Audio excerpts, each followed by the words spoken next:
오늘은 레위기 26장 말씀을 좀 같이 보려고 합니다. 이 출애굽기와 레위기는 하나님께 예배드리는 법도, 그리고 하나님 백성답게 정결하고 거룩하게 사는 법도를 이제 말씀을 쭉 하셨어요. 그렇게 하고 그 모든 법도의 말씀들 끝에 오늘 레위기 26장 말씀을 이제 추가로 하신 거죠.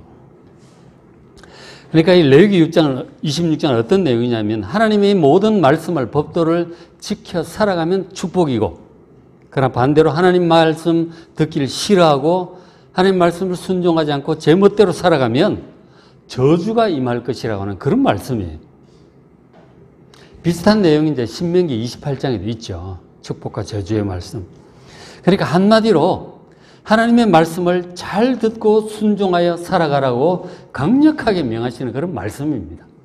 말씀을 쭉 하신 다음에 이런 말씀을 하신 거죠. 우리의 인생에, 여러분의 일상생활에 축복이 임하느냐 저주가 임하느냐 하는 것은 결국 우리가 하나님의 말씀에 순종하느냐, 아니면 하나님의 말씀을 듣지 않고 그저 자기 뜻대로 자기 계획대로만 살아가느냐에서 갈라지는 것이다 하는 거죠.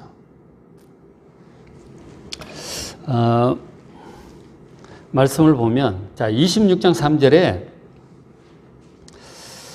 하나님 말씀하셔서 너희가 내 규례와 계명을 준행하면, 하나님께서 하시는 이 모든 말씀 앞에 예배와 거룩한 삶과 정결한 삶, 하나님 백성답게 살아가는 이런 말씀들이죠. 그리고 구원의 길, 이런 말씀들이죠. 이런 모든 말씀들을 하나님의 모든 규례와 계명과 증거와 율례와 법도와 같은 하나님의 말씀, 다양한 말씀들을 얘기하는 거예요. 그런 말씀들 그대로 준행하여 살아가면, 말씀을 따라 살아가면 하나님께서 복을 주시겠다는 거죠. 오늘 이 복을 이제 쭉 보시고 하나님 말씀을 믿고 준행하여 그렇게 살아갈 때 어떤 복이 임하는지 자세히 좀 보시고, 이런 복이 여러분 생활 속에 임하고 누리는 역사가 나타나기를 주의 이름으로 축원합니다. 우리가 하나님 말씀을 준행하여 살 때 이런 기대를 하셔도 좋습니다. 하나님이 약속하셨으니 뭐 틀림없는 분이잖아요. 반드시 이런 복이 임한다 하는 거죠. 그래서 이런 복, 말씀을 따라 하나님을 따라 살아갈 때 어떤 복이 임하는가 아셔야 돼요. 그리고 기대하셔야 돼요. 그리고 누리시길 바랍니다. 자, 먼저 이제 하나님 약속하신 복의 첫 번째 4절에 내가 너에게 철 따라 비를 주리니 땅은 그 산물을 내고 밭에 나무는 열매를 맺으리라. 농사를 할 때를 생각하면 비가 정말 중요해요. 그렇죠? 비가 없으면 이건 자랄 수가 없잖아요. 말라 죽어가죠. 근데 비가 그 많은 밭에 우리가 일일이 뭐 물 떠다 줄 수도 없고, 제일 좋은 건 하나님께서 비를 착착 내려주시는 거예요. 비가 필요할 때 비를 내려주시고, 또 뭐 곡식 익어갈 때는 햇빛이 쨍쨍해야 되잖아요. 기후를 다 이렇게 조절을 적당히 해 주셔가지고 잘 자라게 해 주시는 게 최고란 말이죠. 그러니까 비도 적당히 와야 돼, 그죠? 너무 많이 와가지고 잠겨도 큰일이고, 너무 없어도 문제죠. 적당히 필요한 때 딱딱 와야 되는 거예요. 하나님께서 하나님 말씀을 준행하는 자에게 철 따라 비를 아주 적절하게 때맞춰 주시겠다는 거예요. 때맞춰 내리는 복, 이 복을 지금 말씀하는 거죠. 사업을 해도 마찬가지고 장사를 해도 마찬가지예요. 뭔가 딱딱 맞아야 돼, 타이밍이. 그렇잖아요. 그런 타이밍 맞는 복을 주시겠다는 거예요. 어떻게 하면 하나님 말씀을 준행하여 살아갈 때 자기 생각대로 막 가지 말고, 하나님께서 어떻게 하라고 하시는가 잘 듣고 그 말씀을 따라서 살아가면 철 따라 아주 타이밍 딱딱 맞는 복을 주실 줄로 믿습니다. 이건 기대하셔도 좋아. 이건 뭐 확실해요. 하나님의 확실한 약속입니다. 그래서 풍족하고 일이 잘 되니까.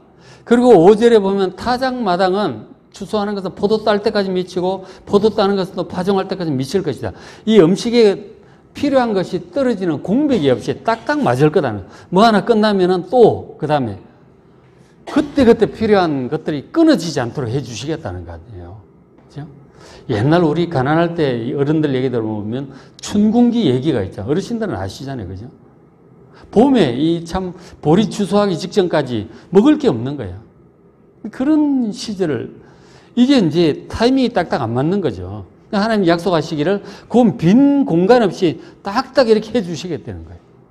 직장을 바꿀 때도 뭐를 바꿀 때도 이런 상황이 바뀔 때도 거기에 맞는 복을 딱딱 주셔서 궁핍하지 않도록 늘 여러 가지 방법으로 그 상황에 맞는 방법으로 공급해 주실 것을 믿으시기 바랍니다.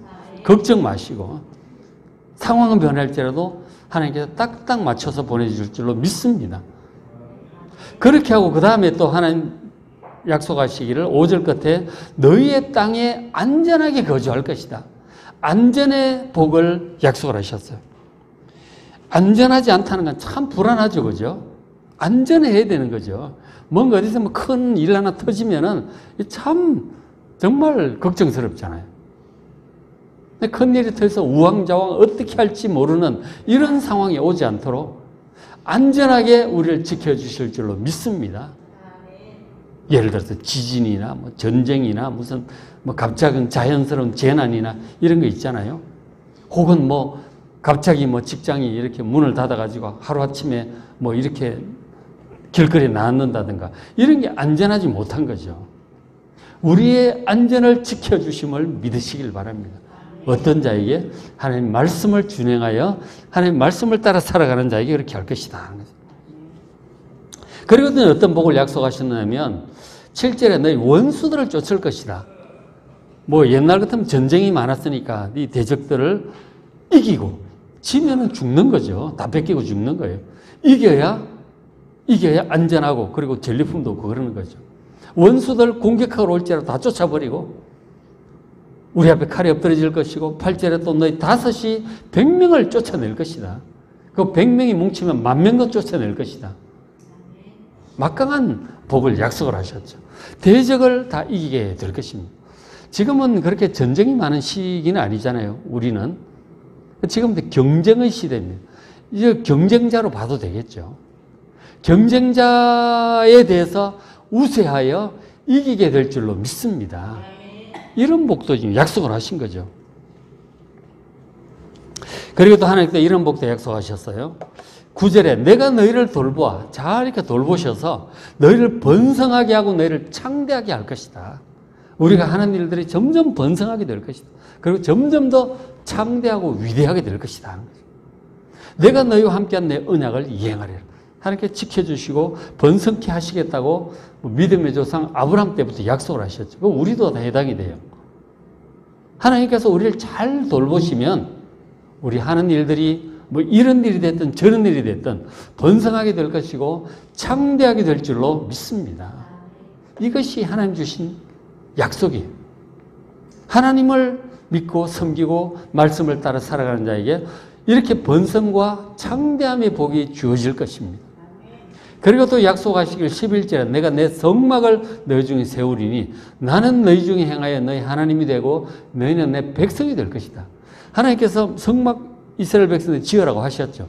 그건 하늘 위에만 계시지 않고 백성들 가운데로 내려오시겠다는 거예요.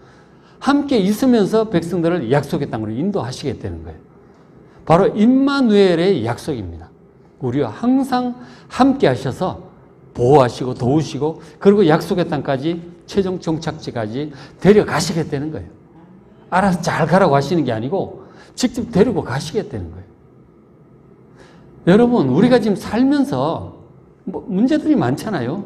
도전도 많고 어려운 일들도 있고 일이 그렇게 되는데 그때 하나님 말씀을 잘 준행하고 하나님과 잘 동행하는 사람에게는 하나님도 여러분과 함께 동행하고 계심을 믿으시길 바랍니다.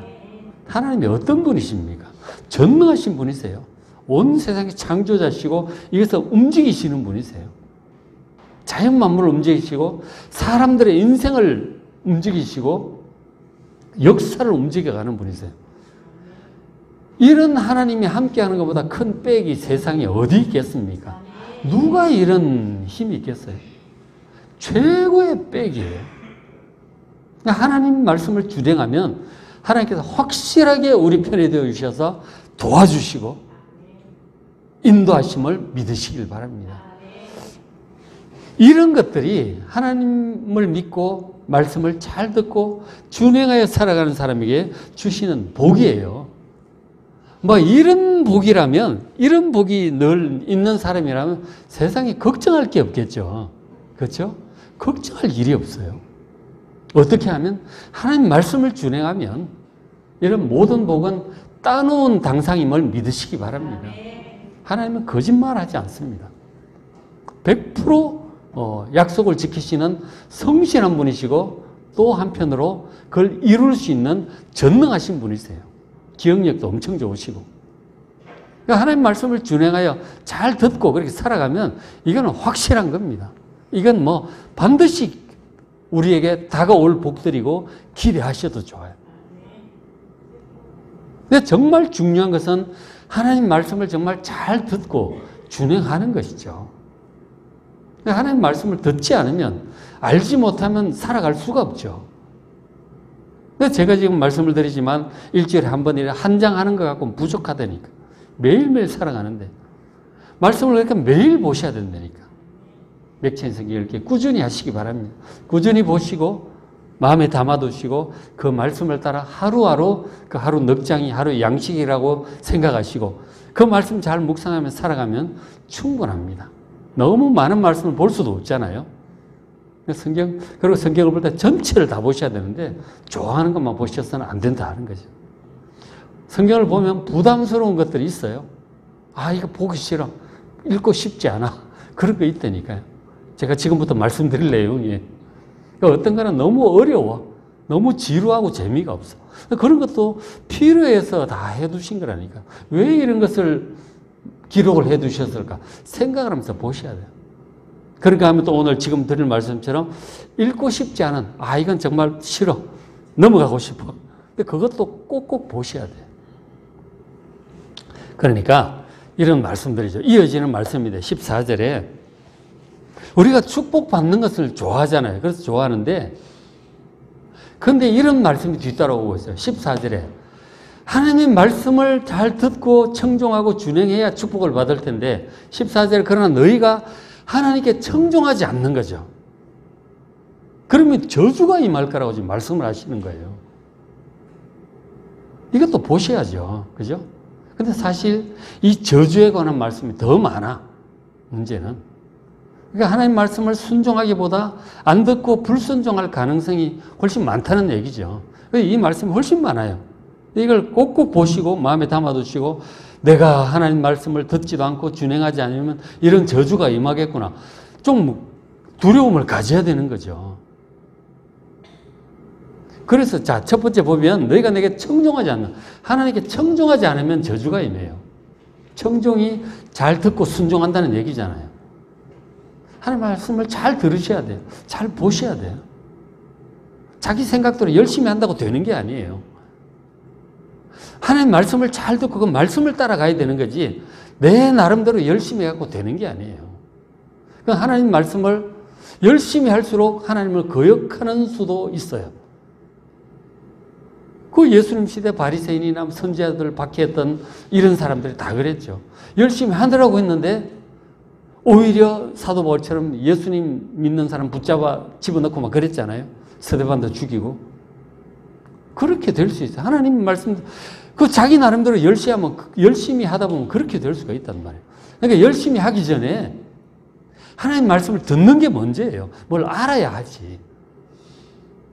말씀대로 해야지. 자기 나름대로 열심히 하면 안 된다니까요. 열심히 한다는 게 나쁜 게 아니고 열심히 하기 전에 하나님 말씀 먼저 보고 듣고 그 말씀을 따라 열심히 해야죠. 청종하는 게 먼저예요. 청종하는 게 먼저라니까 잘 듣고 보셔야 돼요. 그 다음에 또 15절에 하나님의 규례를 멸시하면 이 또 저주가 있네요. 멸시한다는 게 무슨 말이에요? 하나님 말씀을 하찮게 생각하는 거죠. 아, 이거 뭐 별 볼 일 없네. 전에 이제 그런 얘기를 한 사람들이 있었어요. 불교는 상당히 심오한 것 같은데 이 기독교는 너무 단순한 것 같다. 그렇게 얘기하는 사람이 있어요. 불교는 보면 사람 마음의 어떤 걸 다루고 있기 때문에 굉장히 심오한 느낌이 있어요. 보면 뭔가 있는 것 같아요. 굉장히 깊이 있고 선문답 이런 것도 그렇고 뭐 많잖아요. 굉장히. 우리 성경은 달랑 한 거 사실 66권이죠. 요거 하나지만 불교는 엄청 많아요. 그러니까 굉장히 시보한 것 같아요. 사람 마음을 잘 분석하고 깊이 있게 들여다보게 하는 뭔가 삶의 지혜가 있는 것 같아요. 그에 비하면 성경은 너무 단순하다.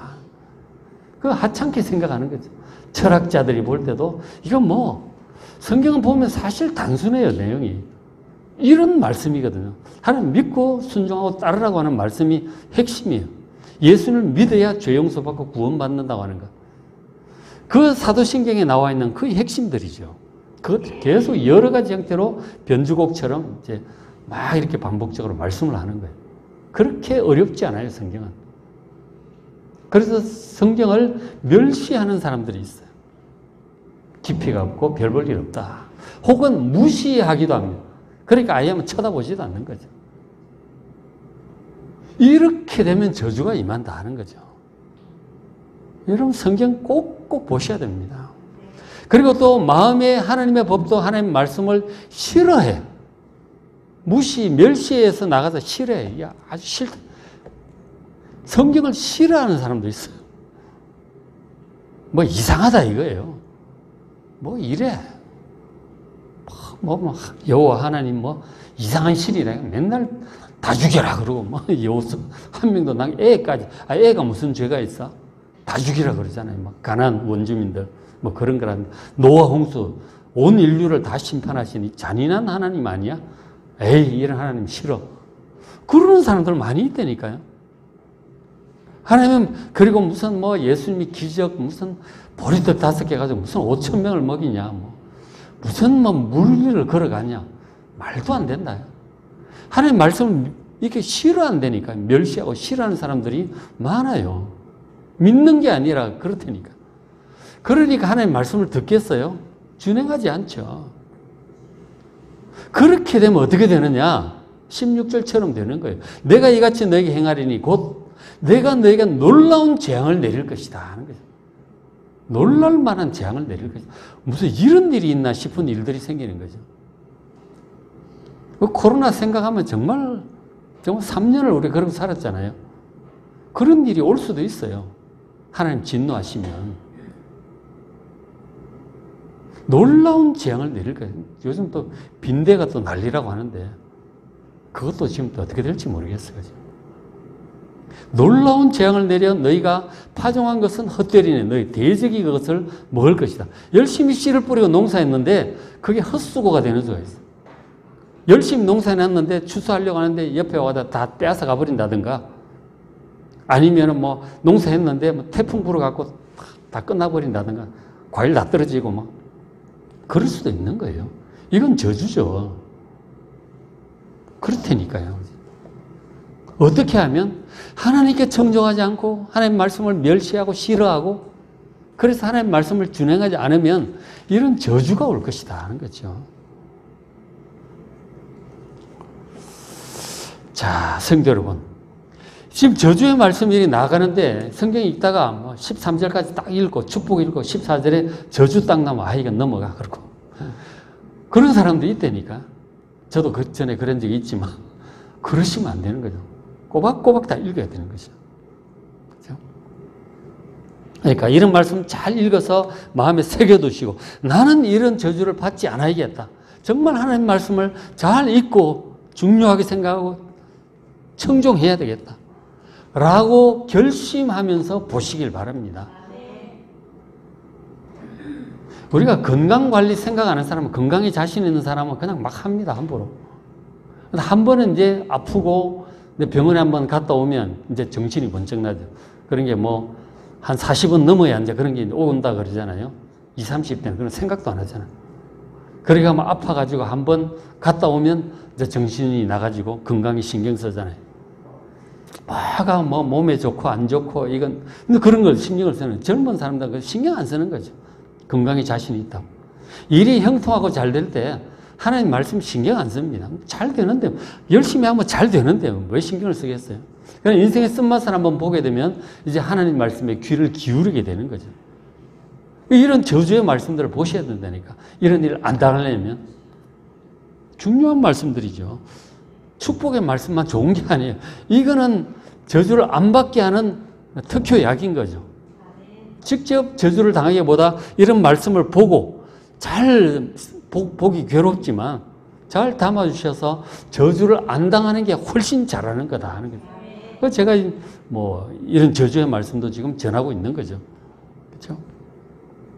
그리고 이런 말씀도 하셨어요. 26장 17절 내가 너희를 칠 것이다. 하나님께 치시면 그거 어떡하겠어요? 너희가 너희 대적에게 패할 것이고 너희를 미워하는 자가 너희를 다스릴 것이고 쫓는 자가 없어도 도망할 것이다. 이건 패배고 실패예요. 진다니까. 경쟁자들은 계속 밀리는 거죠. 한 발 넣고 계속 뺏기고 지는 거예요. 이것이 하나님 말씀을 듣지 않음으로 임하는 저주인데 18절에 참 더 두려운 말씀도 있죠. 또 만일 너희가 그렇게까지 되어도 그런 일을 당해도 내게 청종치 않으면 하나님 말씀을 계속해서 듣지 않고 그냥 계속 자기 고집대로 나가면 보세요. 너희의 죄로 말미암아 내가 너희를 7배나 더 징벌하리라 하는 거죠. 7배나 더 어려운 일이 온다는 거예요, 지금. 하나님 말씀을 듣고 아이쿠 하고 정신 차리고 딱 그 하나님 말씀 반대되는 거 버리고 말씀 딱 붙들고 말씀대로 가겠다고 결심하면 이제 상황은 점점 좋아지겠죠. 회복이 되겠죠. 그러나 그렇게 하자 계속 고집 부리고 나가면 7배나 상황은 더 심각해진다는 거죠. 야, 이건 보통 문제가 아니죠. 7배나 심각해진다니까요. 근데 이제 레위기 26장 읽어보시면 7배나 더 이렇게 되어도 하지 않으면 7배나 더 징벌하리라고 하는 게 4번이나 나와요. 그럼 몇 배? 무시무시하잖아요. 그죠? 계속 상황이 언제까지 가느냐. 완전히 망할 때까지 가는 거라니까. 그 하나님의 말씀 왜 이렇게까지 하시느냐. 우리가 하나님 말씀을 안 듣고 계속 그렇게 가면 그 결과는 이 땅에서 환난도 환난이고 망하는 것도 망하는 거지만 더 큰 문제는 영원한 멸망이라는 거죠. 그 하나님께서는 택하신 백성들이 영원한 멸망에 이르지 않도록 어떻게 하든지 돌이키려고 이런 일을 보내시는 거라니까요. 우리를 괴롭히려고 그런 게 아니고 영원한 멸망에 이르지 않게 하기 위해서 이렇게 하시는 거예요. 이 하나님의 진심을 아셔야 됩니다. 우리를 괴롭히려고 그러시는 게 아니에요. 영원한 멸망에 빠지지 않도록 어떻게 하든지 죽기 전까지 불러들이시는 거예요. 여러분 하나님의 사랑과 선하신 뜻을 믿으시기 바랍니다. 그러니까 좋은 것은 하루라도 빨리 돌아오는 거죠. 하나님 그 반대로 나가는 말씀 듣지 않고 막 반대로 나가는 그런 것에서 하루라도 빨리 하나라도 빨리 돌아와야 이게 상황이 정리가 되기 시작하는 거죠. 안 그러면 계속 진행되는 거예요. 아까 김수미 간증도 봤지만 뭐 너무 힘이 들고 막 부담이 커지고 이러니까 막 공황 상태도 오고 술에 의존하고 막 그렇게 되는 거 아니에요. 뭐 지난번에 휘트니 휴스턴 얘기도 했지만 제가 사람이 그렇게 돼요. 점점 이제 그렇게 가는 거예요. 그러니까 하나님께로 빨리 돌아오는 수밖에 없어. 그러면 끝이 나. 끝이 난다니까. 그래도 안 돌아오면 결국은 이제 멸망까지 가는 거죠. 그리고 이제 그 7배나 징벌하라고 하시더니 22절 보면 내가 들짐승을 너희 중에 보내려. 들짐승을 보내요. 뭐 호랑이, 사자 이런 것들이죠. 그것들이 너희 자녀를 움키고 너희 가축을 멸하고 너희 수요를 줄이리니 너희 길들이 황폐할 것이다. 지금은 뭐 이런 건 적겠지만 그래도 뭐 하여튼 이런 재앙들을 갑작스러운 재앙들이 뭐 다양하게 있죠. 결국 이것이 자녀들에게까지 간다 하는 거죠. 부모가 정말 하나님 말씀 반대로 가면 자녀들에게도 저주가 간다는 것이죠. 이것도 참 두려운 일이잖아요. 그죠? 하나님 앞에서 고집을 부리면 안 돼. 빨리 항복해야 돼. 항복할 때까지 상황은 계속 악화될 것입니다. 그런데 이제 하나님의 백성들이 그렇게 환난을 계속 당하면서도 고집스럽게 하나님을 대항하는 이유가 있어요. 한두 번 하고 이 믿음이 좀 좋은 사람들은 한두 번 당하면 정신이 번쩍 나서 이제 딱 돌아와요, 하나님께. 멀리 안 가. 빨리 돌아와요. 근데 고집스럽게 계속 하나님을 대항하는 사람들이 있어요. 그 왜 그런 줄 아세요? 그 속에 뭐가 있는 거예요. 이 구약 내내 말씀하듯이 우상이 있는 거죠. 속에 하나님보다 더 믿는 뭔가가 있는 거예요. 뭐 자기 돈이 됐든 능력이 됐든 뭐 어떤 사람이 됐든 간에 하나님보다 더 믿는 그게 우상이 된단 말이에요.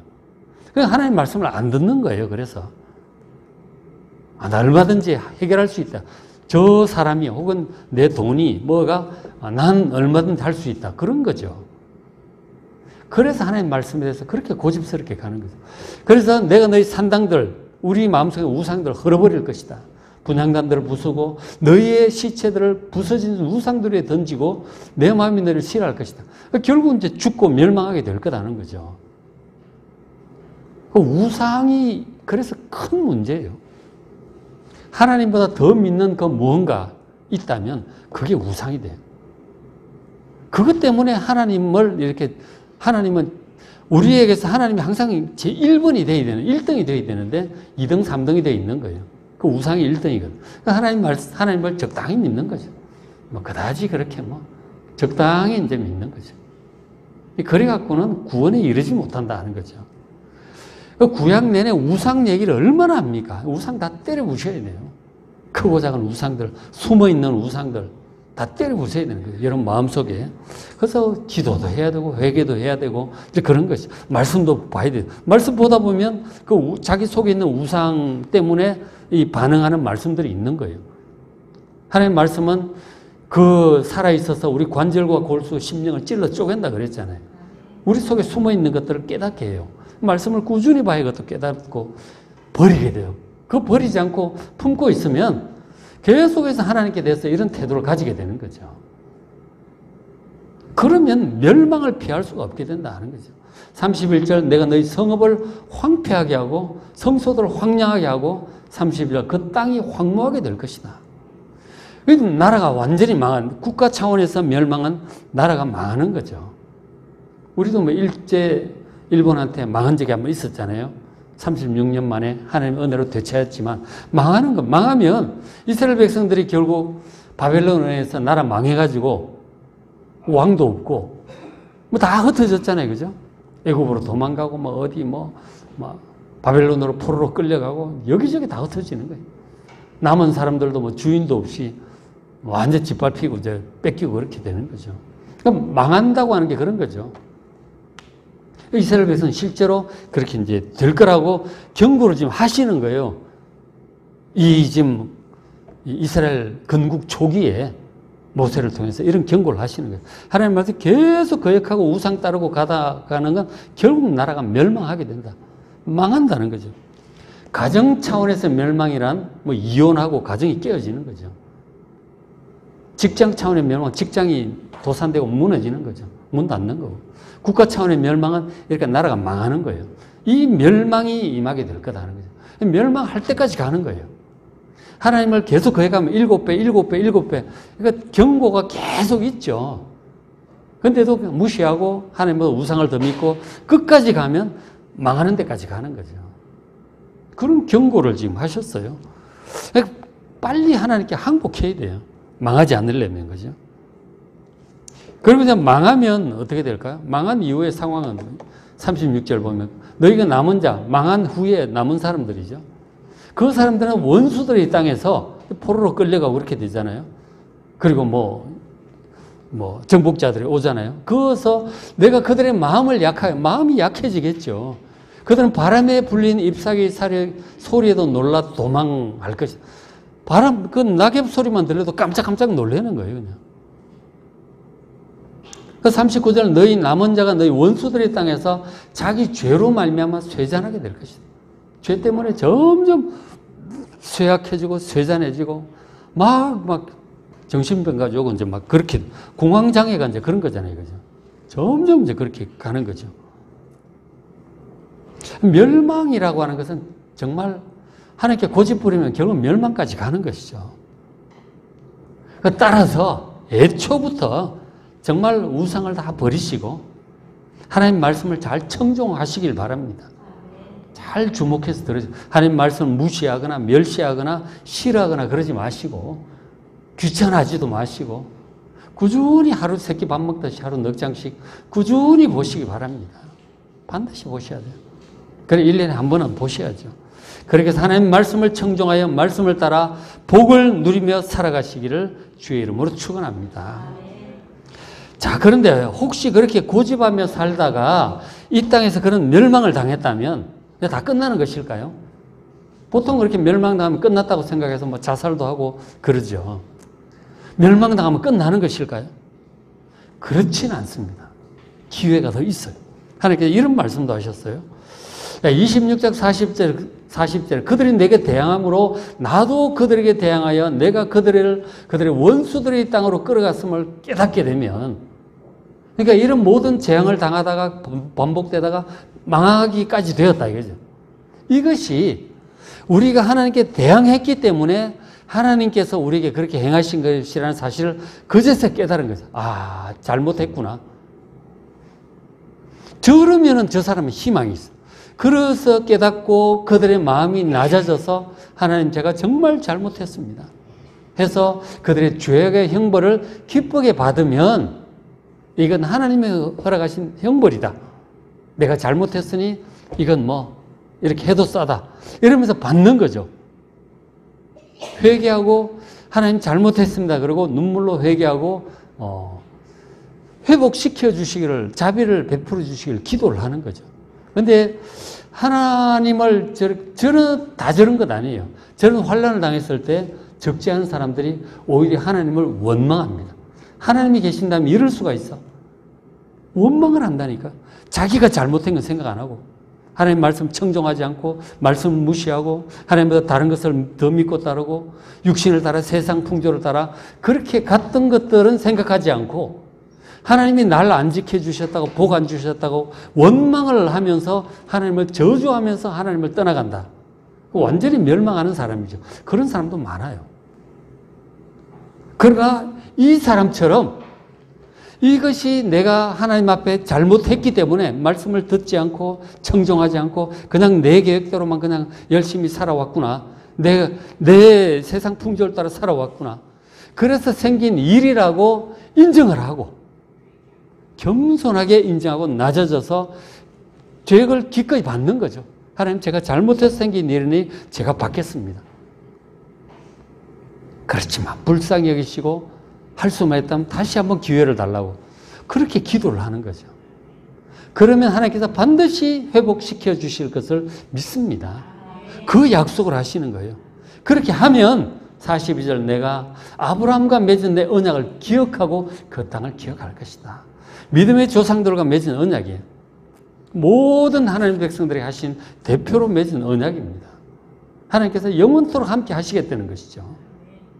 나는 너희 하나님이 내가 너희를 버리지 않겠다 약속을 하셨거든요. 그 하나님 믿고 하나님께 회복시켜달라고 간구하면 하나님께서 조상들에게 하신 언약, 성경의 모든 말씀들이죠. 아브라함에게 하신 언약, 모세와 하셨던 언약, 다윗에게 하셨던 언약, 예수님께서 제자들에게 하셨던 언약, 떠나가시면서 계시록으로 주신 언약, 이 모든 언약들이죠. 성경 말씀이에요. 이 말씀을 기억하고 내가 다시 돌보고 회복시켜 주시겠다는 거죠. 얼마나 감사한 일이 그죠?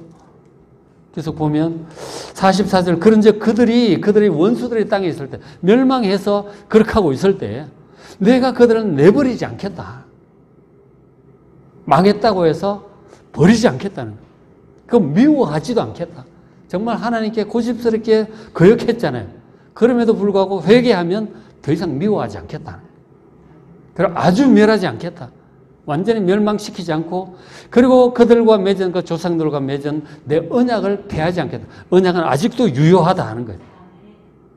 하나님은 정말 마음이 넓으신 분이세요. 우리가 회개하기만 하면 언제든지 어떤 일을 했을지라도 받아주세요. 문제는 진실한 회개죠. 나는 여호와 그들의 하나님이 됨이니라 그러셨죠. 자, 여러분 하나님이 이런 분이세요. 이런 분이세요. 말씀을 마무리합니다. 자, 오늘 말씀을 통해서 우리가 이 땅의 삶을 살아가는 동안 항상 축복과 저주라고 하는 두 가지 선택지가 있음을 말씀을 하셨어요. 말씀을 준행하면 복이 임할 것이고 듣지 않고 무시하고 멸시하고 하나님 대항하고 그렇게 하찮게 생각하고 나가면 분명히 저주가 임할 것입니다. 이건 삶의 공식이에요. 삶의 공식이라니까. 반드시 그렇게 되는 거예요. 축복이냐 저주냐는 결국 자기가 초래하는 거라니까. 우리가 예수 믿고 구원받는 것은 구원받는 것인데 구원받고 살아가면서도 이런 저주에 시달리다가 그냥 죽을 수도 있어요. 그런가 축복을 누리다가 하나님 앞에 누리다가 갈 수도 있는 거예요. 저도 사람들 삶을 보면 아주 좀 형통한 분들이 있고 막 풍파가 많은 사람들이 있어요. 나는 과연 어떻게 살고 있는지를 스스로 한번 살펴보시기 바랍니다. 축복과 저주라고 하는 것은 항상 결국 자기 하기 나름이에요. 어떻게 하나님 말씀을 준행하느냐, 하나님 말씀 무시하고 그냥 자기 생각대로 열심히 살아가느냐 하는 거죠.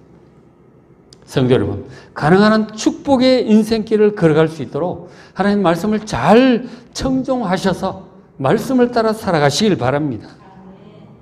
혹시 잘 몰라서 말씀을 안 봐서 하나님 말씀 반대길로 가는 부분이 있었다면 그 말씀을 보다 보면 깨닫게 돼요. 그런 것이 깨달아졌다면 속히 돌이키셔야 됩니다. 돌이킬 때까지 고난은 가중될 것입니다. 가능한 한 빨리 항복하시고 하나님 말씀 쪽으로 돌아서시길 바랍니다. 그렇게 해야 인생에 이미 이만희 저주들 하나둘 물러갈 것입니다. 물론 시간은 조금씩 걸리겠죠. 이 순리를 따라서 하나씩 물러가고 축복이 오기 시작할 것입니다. 아까 우리 김수미 간증 봤지만 그 공황장애, 알코올 의존, 피부도 시커매지고 그렇게 가다가 이제 하나님의 은혜가 임하니까 물론 다른 분의 기도와 헌신이 있었죠. 임하니까 술도 싫어지고 멀어지고 평안도 되찾고 사람이 보들보들해진다 그러잖아요. 변화된다니까요. 축복이 물러가고 저주가 임하는 게 명백히 보이잖아요. 그렇게 되는 거예요. 그죠? 여러분 하나님 말씀을 잘 들으시고 순종하여 그렇게 살아가심으로써 오늘 약속하신 물질의 복도 받으시길 바랍니다. 안전의 안전하게 살아가시고 건강의 복 받으시기 바랍니다. 자녀의 복도 받으시고 형통과 번영의 복을 누리시길 바랍니다. 무엇보다 영원한 복락을 누리며 살아가시기를 주의 이름으로 축복합니다.